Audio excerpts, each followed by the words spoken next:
ଆଚ୍ଛା ସ୍ୱାମୀ ତୁମକୁ ଗୋଟେ କ୍ୱେଶ୍ଚନ୍ ପଚାରିବି ଛାଡ଼ିଦେବ? କ'ଣ? କ୍ୱେଶ୍ଚନ୍ ନୁହେଁ, ଏଇଟା ଗୋଟେ ତୁମକୁ ଗୋଟେ ପ୍ରଶ୍ନ ସେଇଭଳିଆ ଆଉ। ତୁମକୁ ଯଦି ଗୋଟେ ଦିନ ପାଇଁ ମୁଖ୍ୟମନ୍ତ୍ରୀ ପଦ ଦିଆହେବ, ତୁମେ ଆଗରୁ କେଉଁଟା ଚେଞ୍ଜ କରତେ ଚାହିଁବ?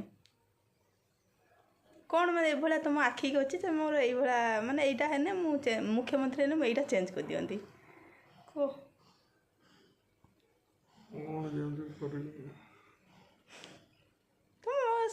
ମୁଁ ଯଦି ମୋତେ ଗୋଟେ ଏଇର ପଦବୀ ମିଳିଥାନ୍ତା ମୁଁ ଏଇଟା ଚେଞ୍ଜ କରିଦେଇଥାନ୍ତି। ତମର ଗୋଟେ ନାହିଁ ନା? କ'ଣ କରିପାରିବି ମୁଁ ମୁଖ୍ୟମନ୍ତ୍ରୀ ହେଲେ? ଆଉ ସେଟା ଗୋଟେ ଚିନ୍ତା କରତେ ପଡ଼ିବ। ମୁଁ କ'ଣ ଚେଞ୍ଜ କରିବି ଜାଣିଛ? ମୁଁ ଆଗରେ ଏଇ ପାଞ୍ଜିକାରମାନଙ୍କୁ ମାନେ ଆଗର ମାନେ ଉପଦେଶ ଦିଅନ୍ତି ଯେ ଭାବି ଚିନ୍ତିକି ପାଞ୍ଜି ଲେଖ। ଏ ବିରଜା ପାଞ୍ଜିର ଆଜି ଗୋଟେ ପଇଲା ବେଳକୁ ତ କାଲି ବଡ଼ ଓଷା ଗଲା। ଜଗନ୍ନାଥ ପାଞ୍ଜିର କାଲି ବଡ଼ ଓଷା ଅଛି। ଧବଳେଶ୍ୱର ପୀଠର କାଲି ମାନେ ହେଇଛି ଧବଳେଶ୍ୱର ଓଷା, କିନ୍ତୁ ବିରଜା ପାଞ୍ଜିର ଆଜି। ମାନେ ପୂଜା ତ ସବୁ ନକ୍ଷତ୍ର ତିଥି ସବୁ ତ ଗୋଟେ ଦିନର ପଡ଼ିବା କଥା ନା, କାହିଁକି ଡବଲ୍ ଦିନ ପଡ଼ିବ?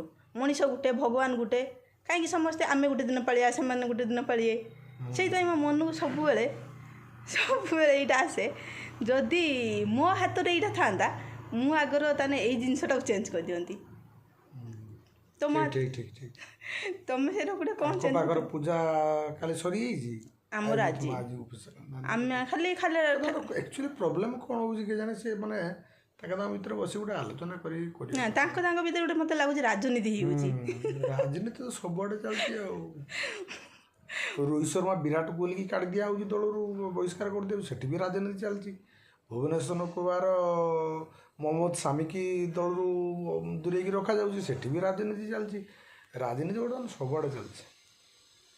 ମୋତେ ସେଇଥିପାଇଁ ମୋ ମନକୁ ଆସିଛି, ଯଦି ସତର ଗୋଟେ ଏଇଥିପାଇଁ ଗୋଟେ ମାନେ ନିଷ୍ପତ୍ତି ନିଅନ୍ତେ।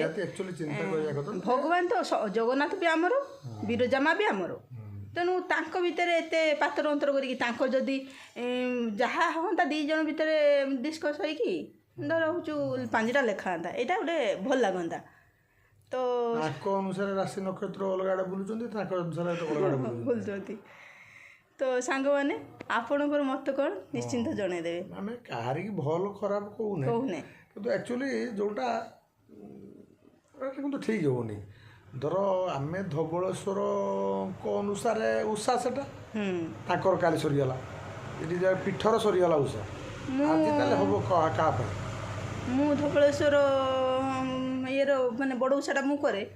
କାଲି ଆମର ଲେଖା ହେଇଛି ଆଜି ବୋଲି, କାଲି ମୁଁ ଦେଖିଥିଲି, ଦେଖିଲା ବେଳକୁ ଆଜି ଆମେ ପହୁଞ୍ଚେ, କାଲି ସନ୍ଧ୍ୟାବେଳେ ଦେଖିଲା ବେଳକୁ ଧବଳେଶ୍ୱରଙ୍କ ପାଖରେ କାଲି ବଡ଼ ଓଷା ସରିଗଲା।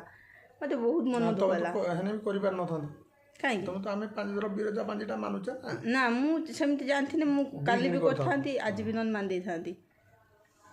ଆମେ ମାନୁଛେ ବିରଜା ପାଞ୍ଜି ଅନୁସାରେ, ଆମର ପୂର୍ବପୁରୁଷରୁ ମାନି ଆସୁଛନ୍ତି।